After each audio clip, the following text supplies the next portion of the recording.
Abdullah, alawa ka sora nawa? Ni dai tawa sora 9.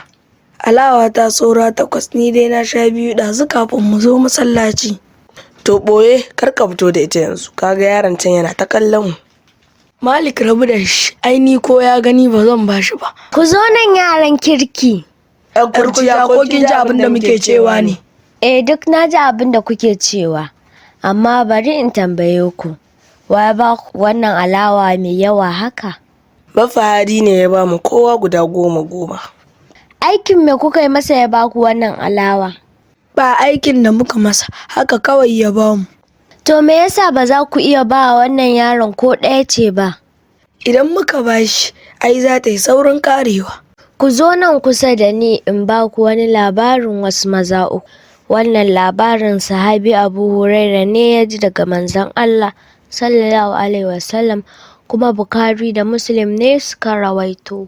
A da can a ƙabilar Banu Isra'ila an yi wasu mutane guda 3. Ɗaya daga cikinsu yana fama da cutar fata, ɗayan kuma sanƙo ne ya mamaye masa kai, ba shi da gashi ko ɗaya a kansa.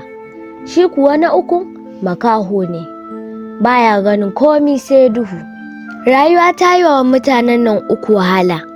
Mai cutar fata duk inda ya shiga mutane na kyamatar shi.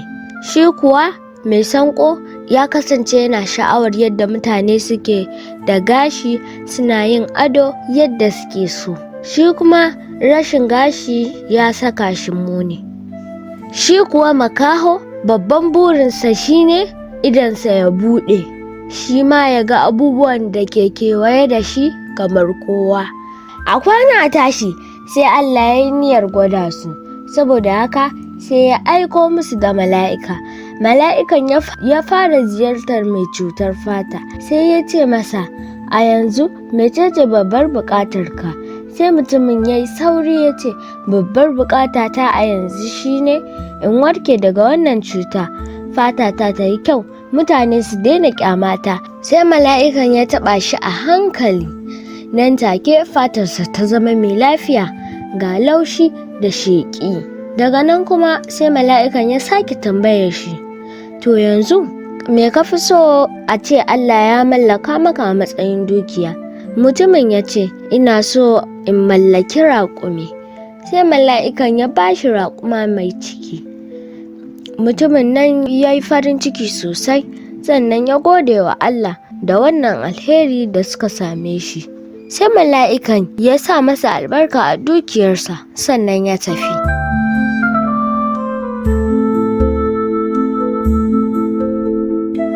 Daga nan kuma sai mala'ikan ya tafi wajen mutumin nan mai sanƙo mara gashi, sai ya tambaye shi, menene babban burinka a yanzu? Mutumin ya amsa, ina so in samu gashi mai kyau, ko mutane za su daina min dariya? Sai mala'ikan ya taɓa kansa, nan take sai ga suma ta cika kansa. Daga nan sai mala'ikan ya sake tambayar shi, me kake so a ce Allah ya mallaka maka na daga dukiya? Mutumin ya amsa, zan so in mallaki saniya. Don haka mala'ikan ya ba shi saniya mai ciki. Mutumin nan ya ji daɗi, ya yi murna, sannan ya gode wa Allah bisa ga kyautar da ya yi masa. Sai mala'ikan ya sa masa albarka a dukiyarsa, sannan ya tafi.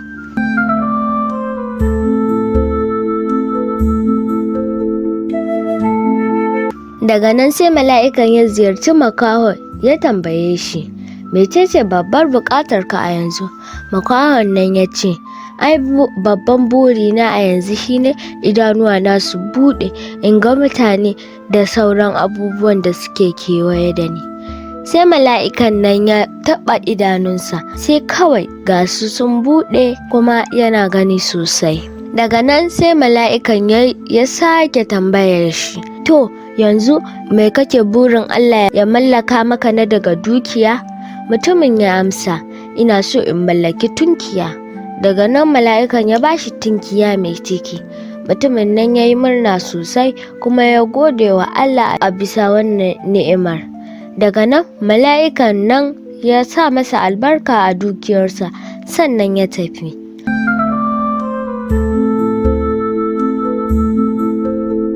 A kwana a tashi, shekaru suka shuɗe, sai dabbobin nan suka hayayyafa. Mutumin da ke da raƙuma ta haɗa garken raƙumai, shi kuwa mai saniya ya haɗa garken shanu, haka shi ma mai tunkiya ya haɗa garken tumakai. Suna ta jin daɗi a cikin ni'imar Ubangiji, ba ƙyama ba damuwa ga kuma arziki. Ana nan bayan wasu shekaru, wata rana sai mala'ikan nan ya dawo amma a siffar mutum, sai ya fara ziyartar mutumin da aka warkar daga cutar fata a cikin tsohuwar sutura a matsayin matafiyi mabukaci mai cutar fata. Sai ya tambaye shi, don Allah ka taimaka mini, ni matafiyi ne kuma guzurina ya ƙare, ka bani raƙumi ɗaya daga arzikin da Allah ya hore maka. Nan take sai ran mutumin nan ya ɓaci, sai ya ce, gaskiya ba zan iya baka ba, ina da iyali da kuma buƙatu da yawa. Sai mala'ikan ya ce, wai ba kai ne a shekarun baya kai fama da cutar fata ba da kuma talauci ba? Allah ya warkar da kai kuma ya yi maka arziki. Mutumin nan ya kuwa musanta, ya ce, a'a ba ni ba ne, aini tuntuni da arzikina wanda na gada, kuma ban taɓa yin cutar fata ba. Daga jin wannan sai mala'ikan ya ce, saboda rashin godiyarka da Allah, idan ƙarya kake yi, Allah ya mai da kai yadda kake a da. Nan take sai mutumin ya koma yadda yake a da cutar fata, sannan kuma ya talauce ba raƙumi ko ɗaya. Bayan haka sai mala'ikan ya tafi wajen mutumin da a da ba shi da gashi a cikin siffar mabukaci kuma mai cutar sanƙo. Mala'ikan ya tambaye shi, don Allah ka taimaka mini, ni matafiyi ne kuma guzurina ya ƙare, ko za ka bani saniya guda ɗaya daga arzikin da Allah ya yi maka? Nan take sai ran mutumin nan ya ɓaci, sai ya ce, gaskiya ba zan iya baka saniya ɗaya ba, ina da hidima a gabana. Sai mala'ikan ya ce, shin ba kai ne a shekarun baya ba baka da arziki kuma kake da sanƙo har mutane suke tsokanar ka suna maka dariya ba? Allah ya warkar da kai kuma ya yi maka arziki?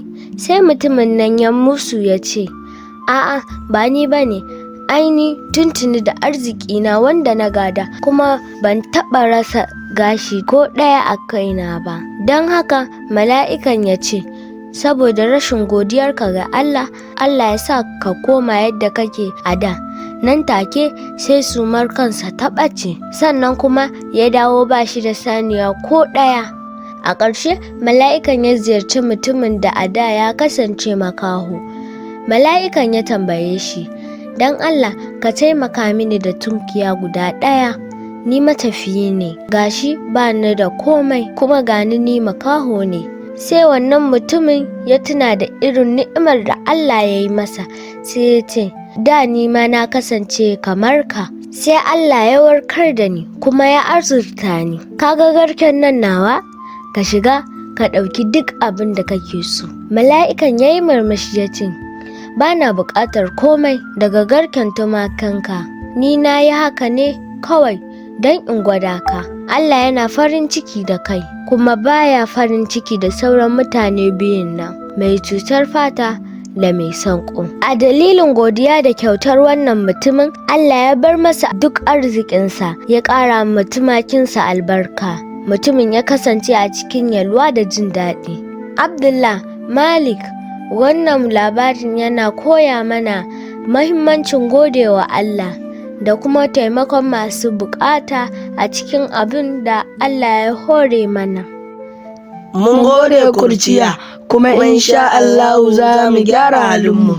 Za mu zama masu godewa Allah da taimakon wayanda ba su da shi. So, Allah ya muku albarka, sai an jima. Ku mana sharing, ku danna mana subscribe da like, domin samun sabbin shirye-shiryenmu da zarar mun ɗora.